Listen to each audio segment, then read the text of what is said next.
انسان کو اس دنیا میں وہ بھیج دے اور ساری دنیا جتنی بھی متعفن لاش ہو، ناپاک ہو، غلاظت ہو اور اس میں بھیجا ہوا ہو، تو اس خدا کے مطابق آپ کیا کہیں گے؟ ہم تم بہی مومنین، اس خدا پہ ایمان تم رکھتے ہو جس کے شان نہیں اس قسم کی کیفیت پیدا کرنا. تو یہ کہنا کہ ساری دنیا متعفن لاش ہے، صحیح ہوئی، ناپاک ہے، غلاظت ہے، دور رہنا چاہیے اس سے. دنیا کے متعلق تم کیا کہو گے؟ خدا کے متعلق سوچو کیا کہہ رہے ہو. تو اس کی پیدا کی ہوئی چیزیں یہ جو احسن الخالقین اپنے آپ کو کہہ رہا ہے. اب یہ چیز آ گئی، یہ جو ہم یہ کہا کرتے ہیں سب، میں یہ چیز نہیں کھاؤں گا، کہا کرتے ہیں والی بات نہیں. اور آگے چلیے، آپ کو معلوم ہے ہم آپ جو نہ ماننے والے ہیں اس تصوف پہ، وہ بھی کیسے شریک ہوتے ہیں تصوف میں. یہاں تو معلوم نہیں، شہر میں، اور اب تو خیر باقی عام ہو گئی ہے. عام طور پہ گاؤں میں اب بھی جہالت میں بہت سے پیر فقیر بند کرتے ہیں. مثلاً یہ جو ریڑھ کی درد ہوتی ہے اس کے لیے خاص طور پہ ایک لوہے کے چمٹے سے بند کیا جاتا ہے. اور بھی اس قسم کے امراض ہیں جن کا اس زمانے میں ابھی علاج عام نہیں ہوا تھا، تو بہرحال وہ بند کرتے. یہ جو تلی بڑھ جاتی ہے، پنجابی کی لکھ کہتے ہیں، وہ تلی بڑی ہوئی کاٹنے کے لیے تو آپ میں سے بہتوں کو معلوم ہوگا کہ یہ یہاں رکھ کے تیل اس کو کاٹ دیتے ہیں تو کہتے ہیں تیری خشک ہو جاتی ہے. اسے ابھی چھوڑیے کہ وہ ہوتا کیا ہے، تو آپ مجھے معلوم ہے نا کہ ہوتا کیا ہے، تو کرتا رہا.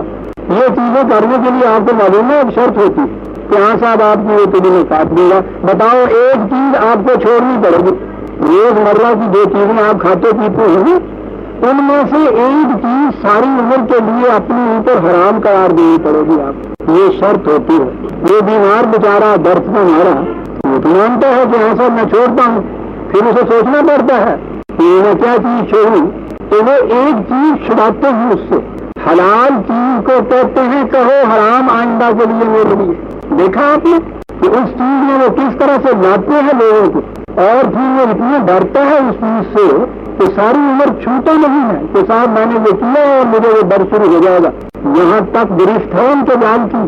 اب اس قسم کی چیزیں جو ہے یہ کر بیٹھے یہاں صاحب میں فلاں چیز نہیں کھاؤں گا کسی کے کہنے سے. خود انسان خود بھی بعض اوقات نہیں بےحدہ بکتے ہوئے یہ کہتا ہے مشہور کھانا دیا کھاؤ تو بکری. قرآن نے یہ حکم دیا، یہ ذہنیت بالکل خلاف قرآن ہے، قطعاً نہیں ہونی چاہیے. اب وہ لوگ سامنے آئے کہ جنہوں نے اس قسم کی لغویت سی بات کر دی تھی، لغت بات کر دی ہوئی تھی، یہ چیز نہیں کھاؤں گا. کہا لا یؤاخذکم اللہ باللغو فی ایمانکم. اس قسم کی لغت بےحدہ باتیں جو ہیں یہ کوئی قسم ہی نہیں، یہ کوئی عادت ایمان ہی نہیں. قطعاً اس کا خیال نہ کرو. اس کا عزیزان من صرف نفسیاتی اثر ہوتا ہے اور کچھ نہیں ہوتا. کیونکہ نفسیاتی اثر تو پیدا کیا ہوا تھا یا اپنا یا وہ کسی گزرنے والے کا. جب انتم بہی مومنون جب کہا کہ اب تم تو خدا پہ ایمان لائے ہو، خدا تمہیں یہ کہتا ہے کہ لگا جو بات جو تم کر گئے ہو کچھ نہیں ہوگی، لگے نہیں اس کا ہوگا، چھوڑو اس کو، جاؤ کھاؤ پیو جو کچھ وہ تھا. دیکھا کتنا بڑا بوجھ اٹھا دیا. لا یؤاخذکم اللہ باللغو فی ایمانکم. لغت طور پہ قسم کھا دی کسی چیز کو نہ کھانے کی کوئی بات نہیں ہے. پھر یہ چیز کے ساتھ میں نے تو قسم کھائی ہوئی ہے اب کیا کروں، وہ کہتا کوئی چیز یہ قسم ہی نہیں ہوتی، بےحدہ بات ہے.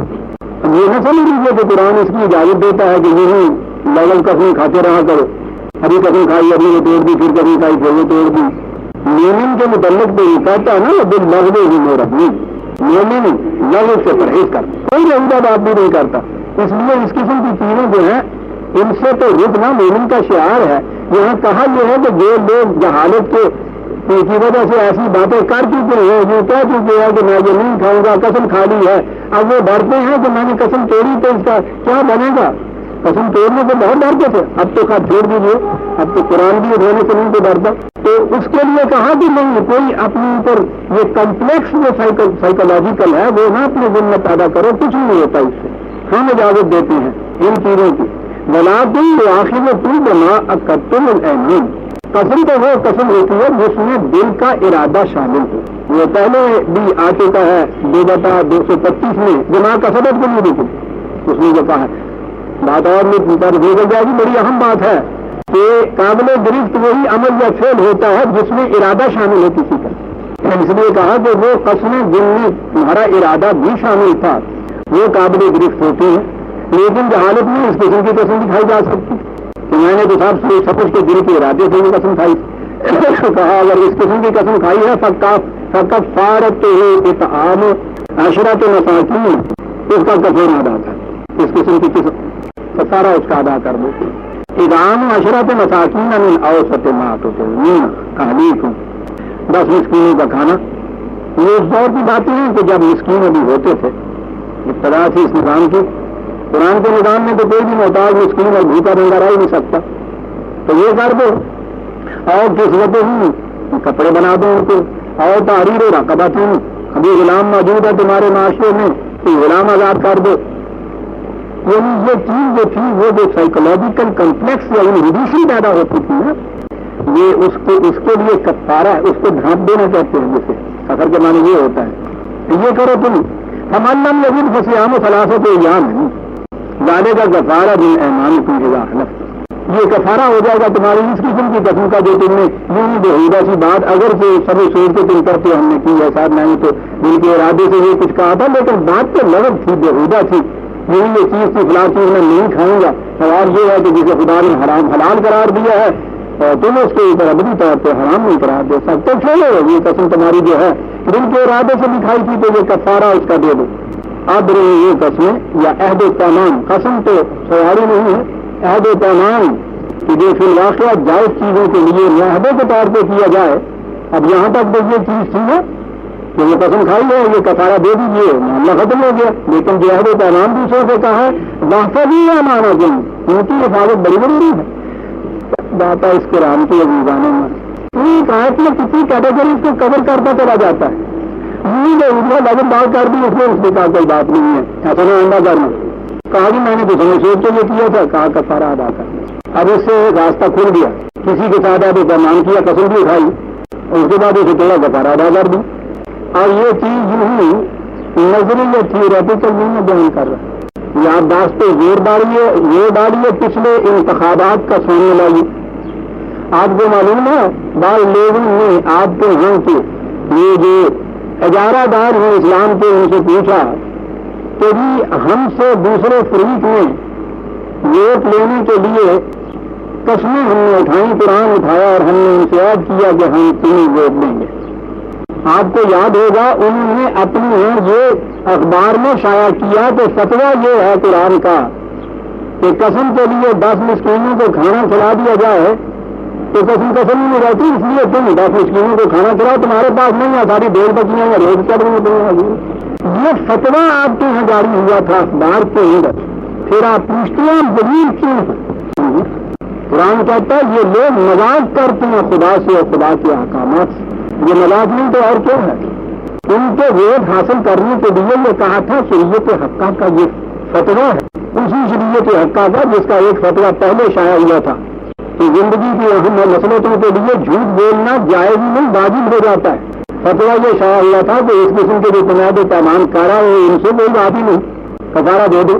کسی نے ان سے اس قسم کا پیمان کیا ہوتا اور یہاں کفارہ دیتا، پھر دیکھتے کیا فتویٰ آتا وہاں سے. تو قرآن نے ساری کیٹیگری کور کر دی.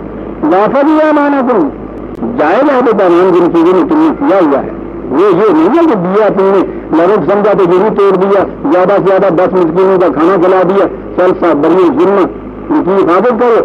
کذالک یبین اللہ لکم آیاتہ لعلکم تشکرون، اس طرح سے خدا اپنے احکام کو واضح کرتا ہے تمہارے لیے تاکہ تمہاری نعمتیں بھرپور نتائج پیدا کرے.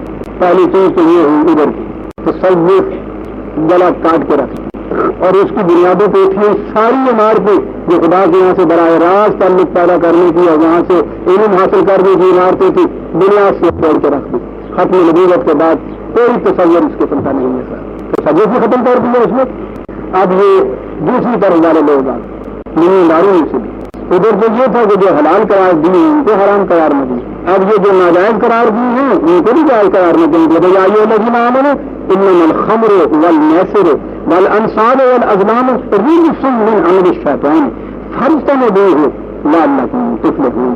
آؤ حرام چیزیں تو یہ قرار دے دی تھی، اس میں کیا کہا یہ چیزیں اس قسم کی ہیں خرابیاں پیدا کرتی ہیں، تباہیاں پیدا کرتی ہیں، ان سے اجتناب کرو، ان سے بچو.